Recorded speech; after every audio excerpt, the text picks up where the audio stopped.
On découvre avec vous, Angélique, ces images. Ce sont des objets exposés au musée du Quai Branly à Paris. Des statues de rois, certaines acquises ou pillées par la France à la fin du 19e siècle, durant la période coloniale. Des trésors d'Abomey. Le Bénin demande la restitution de ces œuvres d'art. La France refuse. Elles font partie, dit-elle, du mobilier de l'État français et elle s'inquiète aussi, la France, des conditions de sécurité et de conservation de ces œuvres si elles étaient transférées au Bénin. Une aile du musée d'Abomey a brûlé il y a une dizaine de jours.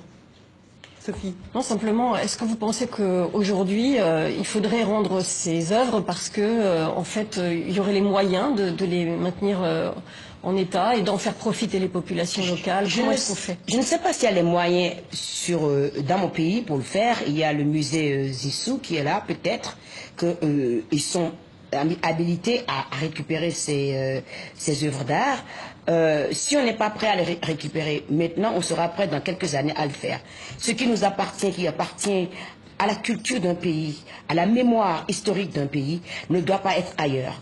C'est absolument insultant de dire que nous ne sommes pas en mesure, parce que une partie du musée a brûlé. Il y a des incendies partout, il peut y avoir un incendie au Louvre, on ne jugerait pas la négligence du Louvre parce que ça a brûlé. Alors vous lancez un appel au président Macron pour qu'il interfère et qu'il demande à ce que... Moi je dis que si on veut être une nation très grande, il faut reconnaître qu'on a fait des erreurs et réparer les erreurs.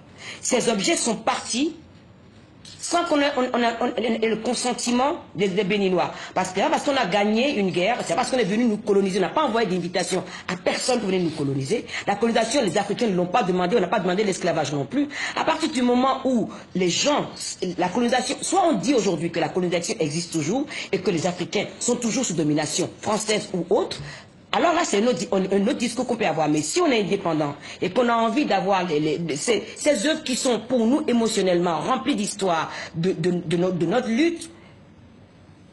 Christophe. Angélique Kidjo, quand Emmanuel Macron dit pendant la campagne électorale pour la présidentielle que, à propos de l'Algérie, il dit que la colonisation était un crime contre l'humanité. Vous partagez cette opinion? Absolument. Ouais. Absolument, je la partage.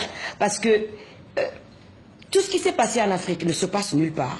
Le continent africain est le continent encore d'aujourd'hui de tous les fantasmes et toutes les choses négatives que les gens ont envie de nous envoyer. Personne ne nous perçoit comme des êtres humains ayant droit au bonheur, ayant droit à une vie digne. On impose des choses sur les citoyens africains sans leur demander leur avis, bien sûr avec la complicité de nos dirigeants. Mais la question que moi je me pose, après toutes ces années de voir tout ce qui se passe, quel est l'accord qu'il y a entre les pays et les pays africains et les pays qui nous ont colonisés pour que nos dirigeants soient dans les capacités de gérer leur pays, de construire des infrastructures, d'avoir une économie de marché qui permette aux jeunes de ne pas être dans les bateaux qui arrivent dans la Méditerranée que les jeunes meurent. Comment est-ce qu'on crée de l'emploi? Comment est-ce qu'on investit dans nos pays? Pourquoi on n'arrive pas à le faire? Et cette question, la personne ne la pose jamais. Pourquoi est-ce que les pays francophones n'ont pas de monnaie? Moi, je ne sais pas les tenants et les aboutissants de ça. Je ne sais pas comment cette monnaie est arrivée. C'est de l'euro pur qu'on nous impose dans un pays pauvre. Moi, cette problématique de monnaie, je l'ai su. Je l'ai vécu directement. Mon père qui a travaillé pendant 45 ans à la Poste, il n'a jamais été hors la loi. Il a toujours fait les trucs réglo. Mon père, il est réglo. Ce qui doit être fait, doit être fait. Il a sa retraite. Il y a quelques années de ça, la France a décidé de dévaluer le CFA. Et qu'est-ce qu'il arrive? Sa pension de retraités qui était déjà pas énorme, a été divisé en deux. Il n'avait rien à dire pour se plaindre à personne, c'était comme ça. La France a décidé de dévaluer la monnaie et vous le bouffez comme ça. C'est-à-dire qu'il y a un sentiment d'injustice qu'on ressent beaucoup en Afrique. Et moi, ma peur, et je suis contre la violence, il n'y a aucune raison, il n'y a aucun argument pour moi ne peut justifier la violence et la haine, mais il est temps qu'il y ait un minimum de justice dans la façon de gérer les actions. Angélique Kidjo, comment est-ce que vous qualifiez aujourd'hui la relation entre la France et le Bénin, entre la France et l'Afrique de l'Ouest? On est tous dans une relation pas d'égalité, on ne parle pas d'égo à égo, parce que bon, mais si on parlait d'égo à égo, moi j'aurais des comptes à demander sérieusement à tous les dirigeants des pays francophones de l'Afrique de l'Ouest, parce qu'il n'y a rien qui est fait pour l'éducation, pour la route, pour la santé, pour les routes. Si c'est comme ça, on a un problème en Afrique et il faut que nous les Africains on gère. Ce n'est pas les autres qui géreront le problème. Ça n'évolue pas? Moi, j'ai pas encore vu d'évolution au niveau des relations politiques, mais à l'intérieur du pays, de tous ces pays, il y a une jeunesse qui avance, qui a envie de faire des choses. Et il faut qu'on laisse les jeunes revenir investir dans leur pays, que tout ne soit pas bloqué parce que tout est fermé de partout. Il faut qu'on arrête de faire ça. Parce que si la France veut lutter contre l'immigration, c'est à aider les pays à créer de l'emploi chez eux. Si les gens ont des emplois chez eux, ils ne viendront pas en France, ils viendront en vacances dépenser des sous et repartiront. Angélique, un chiffre maintenant, 4,5 milliards. En 2100, 4,5 milliards d'Africains peupleront la planète contre 1,3 milliard aujourd'hui. Et puis ce pourcentage, 40%. En 2100, 40% de l'humanité sera africaine contre 17% aujourd'hui. Les études scientifiques parlent de bombe démographique au Sahel. Alors je voudrais qu'on écoute aussi ces mots du président Macron au G20 en juillet dernier à Hambourg. Le plan Marshall que vous voulez pour l'Afrique, c'est aussi un plan qui sera porté par les gouvernements africains et les organisations régionales. C'est par le biais d'une gouvernance plus rigoureuse, de la lutte contre la corruption, d'une lutte pour la bonne gouvernance, d'une transition démographique réussie. Quand des pays ont encore aujourd'hui 7 à 8 enfants par femme, vous pouvez décider d'y dépenser des milliards d'euros, vous ne stabiliserez rien. Alors ces mots ont beaucoup choqué, ils vous ont choqué ? Moi, quand je n'entends parler, j'entends un père qui est en train de faire la leçon de morale aux autres. C'est tout. Moi, ça ne m'intéresse pas qu'un président, où qu'il soit, d'où qu'il vienne, dise à des millions de gens ce qu'ils doivent faire dans leur chambre à coucher. On ne dit pas aux Français combien d'enfants vous allez avoir. Pourquoi est-ce que les Africains n'auraient pas le droit d'avoir 6 ou 7 enfants? C'est leur responsabilité. Et c'est vrai. D'ailleurs, le chiffre, c'est 5, hein, là, au moyen. Tandis que les gouvernements africains doivent investir. Et ils parlent de corruption, mais qui corrompt qui?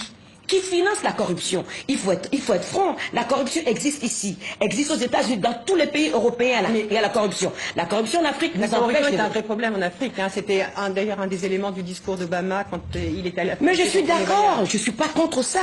Mais qui corrompt qui? Trouvons les acteurs de cette corruption qui maintiennent les hommes politiques au pouvoir, les dictateurs qui les maintiennent au pouvoir et qui les financent. Qui c'est qui les récupère quand ils sont plus en... Qui c'est qui les protège une fois qu'ils sont plus au pouvoir? Et puis ils peuvent partir avec autant d'argent qu'ils veulent. Mais attendez, c'est quoi cette hypocrisie-là? Angélique Kidjo, Emmanuel Macron, il parle d'un plan Marshall. L'Afrique, elle a besoin de quoi? De réparation à cause de l'esclavage, de la colonisation? Est-ce qu'elle a besoin d'aide au développement, ou est-ce qu'elle a besoin d'investissement? C'est 3 choses très différentes. L'aide au développement, on a vu comment ça s'est passé. L'aide au développement n'a rien changé. Parce que, moi je dis toujours, quand on va aider quelqu'un, si on ne respecte pas la personne qu'on va aider, l'aide n'est pas efficace. Quand on voit les Africains comme des pauvres à aider, sans leur demander ce qu'ils veulent, quand les autres organisations arrivent, ils font leur plan dans leur bureau, ici ils arrivent, les gens les regardent. Quand on est pauvre, qu'est-ce qui vous reste? Le respect de vous-même et votre dignité. Vous pouvez avoir des milliards si les gens ne se sentent pas concernés par le dialogue qu'on peut avoir en tant qu'être humain et comment on travaille ensemble pour trouver une solution aux problèmes que nous avons et que c'est vous qui arrivez parce que vous êtes riche, parce que vous êtes européen, vous avez le complexe de supériorité, vous voulez nous dire ce qu'on a envie de faire, ça ne marche pas et ça n'a pas marché depuis 50 ans, ça ne marchera jamais. Point. Ça, c'est une chose. Investir. Moi, d'abord, il faut déjà parler des dettes des pays africains. D'où viennent ces dettes-là? Et quand on commence à parler de dette, on se rend compte que la corruption est liée à la dette. Donc si on veut que les pays africains se développent, il faut qu'on change complètement notre relation avec les dirigeants.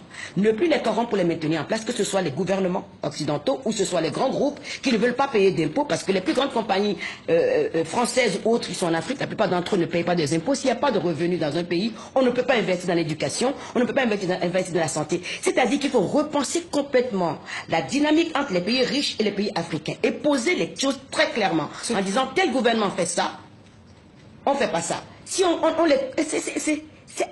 j'ai l'impression d'entendre toujours cette rhétorique. Les gens sont corrompus en Afrique, mais ils sont corrompus pourquoi? Mais qui corrompt? Je voudrais revenir un petit peu sur le fond des propos d'Emmanuel Macron, parce que vous avez vraiment commenté quand même la forme. Vous-même, vous êtes partisan d'une meilleure éducation des filles, etc. Est-ce que vous n'admettez pas que un meilleur contrôle des naissances pourrait tout de même aider les gens à pouvoir se nourrir mieux? Et quand on observe aussi que, par exemple, c'est le Niger ou le Mali qui ont effectivement, là, du coup, 6 ou 7 enfants par femme, et qui sont en fait les pays les plus pauvres de la zone. Est-ce que là, il n'y a pas une corrélation? Alors, le Niger a de l'uranium. Pourquoi est-ce que cet uranium ne sert pas à développer le pays? Si le gouvernement du Niger n'est pas en cheville avec les pays qui ont besoin de l'uranium, pour pas que les retombées servent au pays, on en est toujours là. Il faut avoir les moyens de ce qu'on dit. C'est pas, si vous allez dire à une femme ou à un homme de ne pas avoir 6 ou 7 enfants, il vous dira c'est pas votre problème. Mais quand il faut que les gens sentent d'eux-mêmes que ce n'est plus viable. Parce que s'il y a de l'argent qu'on investit dans un pays et que ça crée de l'emploi et qu'on a envie que sa vie soit meilleure, on se rend compte systématiquement qu'avoir 6 ou 7 enfants, ce n'est pas la solution pour avoir une vie décente. Ça, c'est une partie du problème. Il faut déjà que les pays qui ont des ressources, ces ressources-là puissent servir au pays. Et comment est-ce qu'on en arrive à ça? Aucun économiste m'a répondu à ma question. Comment est-ce qu'un continent qui est le plus riche sur cette planète est le plus de pauvres? Parce que si l'économiste commence à me répondre à ça, on déconstruit tout et on revient toujours au pays à qui ça profite. Le conflit en République démocratique du Congo, les femmes qui sont violées, ce n'est plus le coltan, c'est le cobalt dont on a besoin pour les batteries, pour tout. Et pourquoi est-ce que ça ne finit pas ce conflit? Parce que si le conflit finit, tout d'un coup le prix du cobalt va augmenter. Et qui c'est qui va en profiter? Ce n'est pas les Africains, c'est toujours les Occidentaux qui en profitent. Donc, quelque part, il y a quelque chose qui ne fonctionne pas. Et tant que les pays riches ne prendront pas leurs responsabilités, ça ne marchera jamais. On peut mettre les présidents à la Cour pénale internationale de justice, ça ne marchera jamais parce que ceux qui sont les acolytes de ces dirigeants qui font ce qu'ils font, sont ici en Europe, ils doivent se retrouver sur les mêmes bancs que les autres. Donc, Angélique, on entend, hein, vous êtes une femme de conviction. Alors, vous avez aussi des valeurs qui sont très importantes pour vous. C'est la liberté, c'est la démocratie. Alors, ces derniers jours, il y a une actualité sur le continent africain qui questionne. Oui, alors le Togo, par exemple, deux journées de manifestations monstres, une opposition qui demande en fait qu'on revienne à la Constitution de 92 où il y avait une limitation des mandats. Vous êtes pour cette limitation des mandats? Absolument. Voilà. Absolument, parce que le peuple a besoin de plus de démocratie et de plus de transparence. Et ce n'est pas seulement au Togo que ce phénomène va se répéter, c'est partout en Afrique. Nous, au Bénin, on a réussi, à partir de la dictature communiste que j'avais fui, à la démocratie aujourd'hui sans aucun bain de sang. On a réussi à le faire parce qu'on a pu réussir à se parler, à se comprendre. Et au jour d'aujourd'hui, dans la constitution du Bénin, il y a des termes, combien de temps on reste au pouvoir, et après on parle, combien de mandats, c'est 2 mandats au maximum. Donc, il est temps que les chefs d'État qui restent ad vitam aeternam au pouvoir se rendent compte que les populations changent. Parce que s'ils ne partent pas d'eux-mêmes, les populations les forceront à changer. Et ce qui me désole dedans, ça va se passer dans des bains de sang. Et moi, je déteste les vies qui se perdent inutilement, alors qu'il suffit tout simplement d'un bon sens pour dire je suis resté suffisamment au pouvoir et je vais partir. Et la question que moi je me pose, c'est pourquoi ces dirigeants veulent rester au pouvoir? Pourquoi? Quels sont les besoins, de quoi ils ont besoin pour rester au pouvoir? C'est parce qu'ils font beaucoup d'argent par la corruption. Voilà. Angélique Kidjo, au Togo justement, qui est voisin du Bénin, est-ce que Faure Gnassingbé doit partir? C'est pas moi de le dire, c'est les Togolais qui doivent décider. Moi, je ne connais pas la politique au Togo.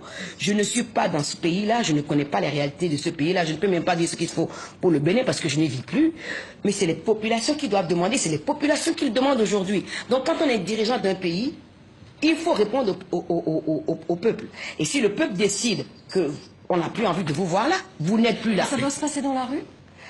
Où est-ce que vous voulez qu'ils partent? Ils vont aller parler au président, ça va rien changer. Si les gens ne sont pas dans la rue à dire on veut une démocratie beaucoup plus claire, personne ne les écoute. Est-ce que, Angélique Kidjo, vous avez l'impression que se mettent en place des sortes de dynasties en ce moment en Afrique? Il n'y a pas qu'en Afrique, dans le monde arabe aussi, mais vous avez au Gabon père-fils, au Togo père et fils, et je pas forcément tout le monde en tous les pays en tête. Donc est-ce que vous avez l'impression que la démocratie en fait est dévoyée pour devenir une sorte de monarchie républicaine, quoi? Oui, mais ces monarchies dont vous parlez, qui c'est qui les a mis au pouvoir au départ? Comment est-ce que le père Bongo est arrivé au pouvoir? La France. Voilà, donc c'est tout. Vous avez répondu à la question que vous m'avez posée. Permettez-moi de rappeler concernant le Togo que notre correspondante Emmanuelle Sodji, qui a couvert les grandes manifestations de l'opposition en début de semaine, 100 000 personnes à Lomé, la capitale, eh bien, elle s'est vue retirer son accréditation de journaliste dans ce pays alors qu'elle ne faisait que son travail de reporter.